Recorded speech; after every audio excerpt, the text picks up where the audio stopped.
So this is the only video on YouTube you're going to find on this topic in 2025, because everyone makes the assumption that real estate is always going to go up. But what happens if you bought a piece of real estate for X and now it's worth less? What do you do? How do you get rid of it? No one talks about the possibility of you buying a piece of real estate for $100,000 and then it going down to $50,000.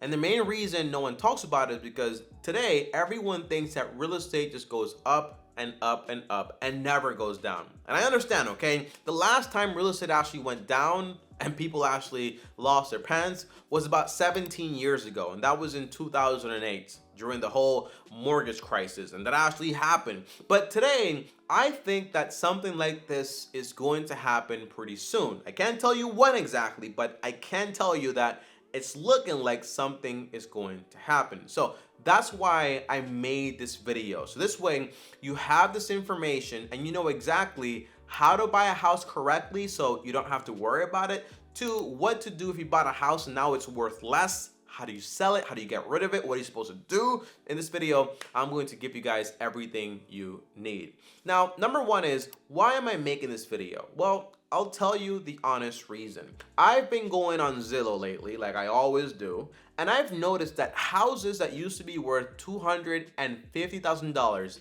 last year and are selling for $500,000. Houses all over the place are just more expensive. Now, let me say this, okay? You can lower interest rates, you can make mortgage payments go from 30 years to 50 years, but in reality, most people's income are not being doubled. And just because you can afford to get into a house doesn't mean you can actually afford to buy it. So something strange is happening where the price of real estate is going up and up and up. And also the market seems to be slowing down because people can't afford to buy these homes because they gotten so expensive. So at some point, something is going to have to give.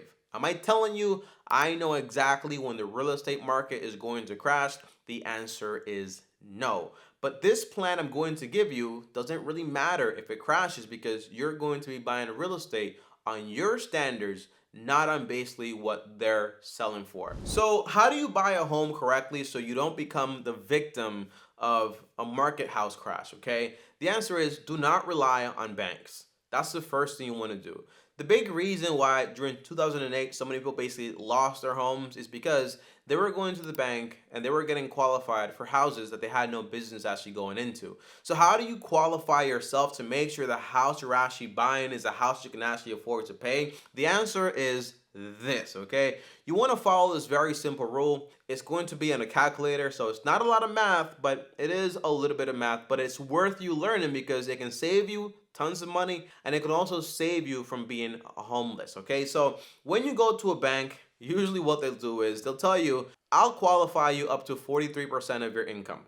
That's the first thing they tell you. And I'll also lend you, for every $1 of income you actually have available, I'll lend you up to $110 to $120. What this basically means is this, okay? If you have an income of $5,000, they will lend you about like 43% on that, okay? So about $2,150. On top of that, they will lend you for every single dollar, because remember, a bank is not going to make your mortgage payments equal to your income, because you're not going to have enough income to pay for your food, to pay for your other bills, and so on. So they have to make it to a point where we'll have your mortgage payment be like half, a little half of your income. That way you can pay your mortgage and pay for everything else. And that's the whole idea. But their whole goal is to squeeze out the most money from you.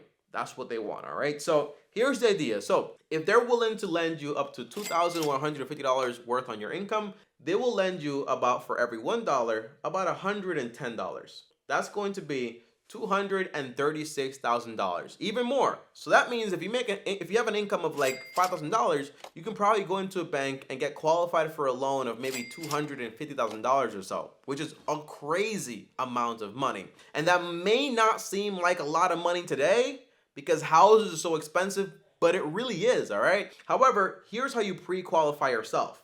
So if you make $5,000, you don't want to take you don't want your house to be like nearly half your income, like the payments. So make it like a third, like 0.33. So multiply that number by 0.33.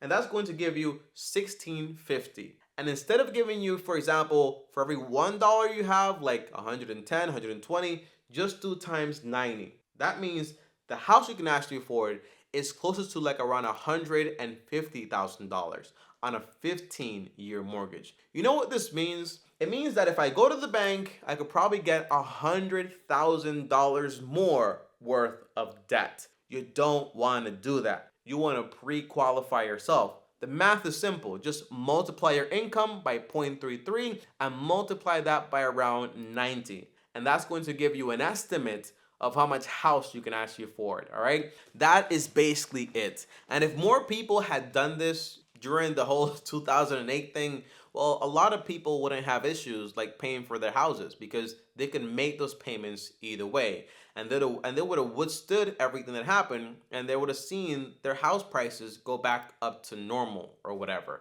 Now, the second thing that you want to know is that prices are not real. So when you're going out to buy a house, do not assume that the house is selling for $500,000, so the house is worth $500,000.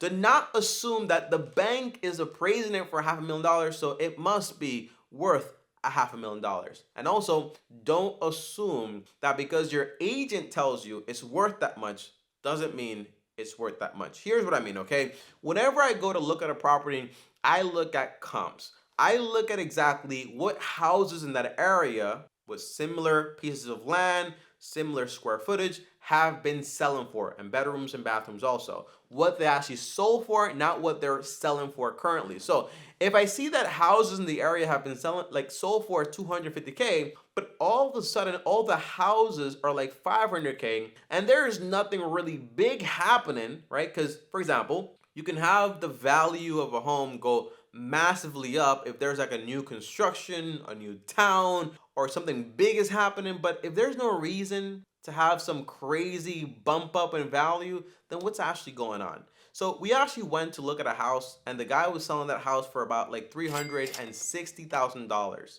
And I knew he bought that house for like about $200,000. So you know what I did? I offered him $200,000. He went all the way down to 275,000. I said, I'll go up to 250. And then he went all the way down to 265. No, I think he stayed at like 260 or 270, something like that. But the point is that prices are not real, all right? They are not. So don't assume that you have to pay what somebody else is asking for it. Look at houses from a business point of view. The only people that want you to think that a house is going to be like your biggest investment, that you have to make sacrifices for it, and that you can't think about it mathematically are the people, one, selling you the house, and the people, two, helping you buy the house, like the real estate agent, because they make a money by having the house be higher because their commissions are going to be higher also. So don't do that. Look at it from a mathematical point of view. Number three is do not rely on your real estate agent. I am not saying that all real estate agents are bad. They're not. I've met great people that are agents. But the point is, their incentives are the higher the house, I make more money. So understand that. Do your own research. You are responsible. If you buy a house for more than it's worth, you cannot blame the agent. You cannot blame the seller. They're just looking out for themselves. You have to look out for yourself. So do your own interest. You just go on Zillow and you filter out by sold. You check the area and you see how much money houses have actually been selling for in that area. And that's it. You do your own research and make offers and negotiate and pre-qualify yourself. Let's say, for example, it's too late. You already bought a house that last year it was selling for 250K and you bought it for $500,000. And all of a sudden, the real estate market has crashed and the value has gone back to what it was before. So you are what we call upside down. You owe more money on this house than it's actually worth. What are your options? The answer is these options are not cool. They're not nice. They're not cute. They are tough. Option number one is, hey, you can sell the house and you can try to pay the difference. Most people do not have the money to actually do this, okay? They can't afford to sell a house at a loss and then just basically make payments on whatever like else is left over. It's just too much. Option number two is continue to make payments on the house. This is a psychological, just like so hard because it's like you're making payments on this thing, but you know it's not worth that much. So you kind of feel like you're being scammed. But it just is what it is. You have to understand that also real estate is going to go back up, but it might take a very long time for it to fully recover back to the price you actually paid. That is also something I got to tell you. So you can keep making those payments and you can pay it off if you want to, but you have to understand you might not have, for example, like the same value for a long time. That is a possibility. The third option that some people actually take is they don't make any payments anymore and they just basically go enter like into bankruptcy and they enter into default and they basically get foreclosed on.